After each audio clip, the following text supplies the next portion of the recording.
The town of Smyrna is known for its family-friendly atmosphere.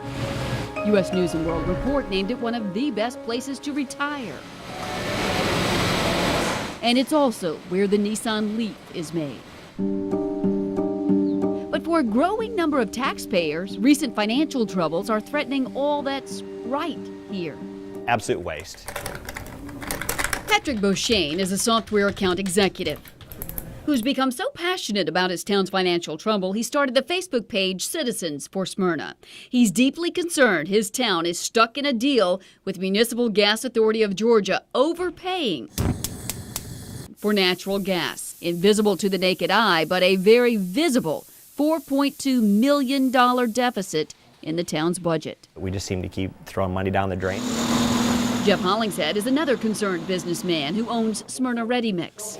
If we're going to run Smyrna, we have to run it in a way that's a business-like also, where you're not tying your hands for extended periods of time and just signing documents that we do not understand. These are the documents which may have led to the $4 million mistake. Years back, Smyrna elected option 2 here, to start buying gas futures, a practice known as hedging in what is historically a volatile market. The way you typically hedge is by buying natural gas futures, which is effectively buying in advance. It's like prepaying for something. What you're trying to do is you're trying to smooth out some of the spikes, both up and down. The legal language in option 2, which Smyrna leaders selected, reads, the customer chooses to allow the gas authority to make all decisions as to how much to hedge, what type of instruments to use, and when to execute trades on an ongoing basis.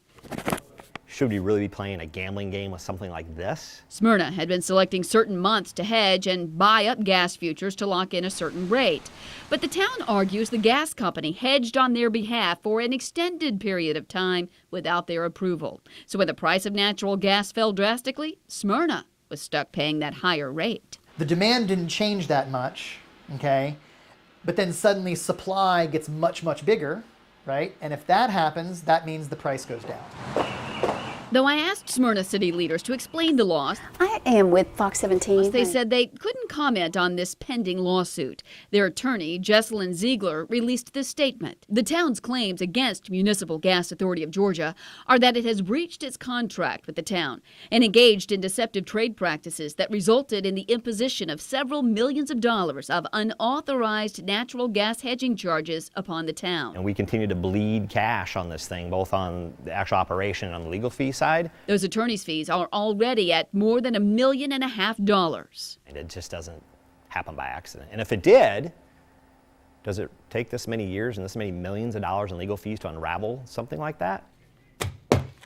Municipal Gas Authority of Georgia in court papers claims if Smyrna wanted to have more say-so, it should have selected option 3, where it could make its own decisions with respect to the type of instrument, timing of the hedge, and volume.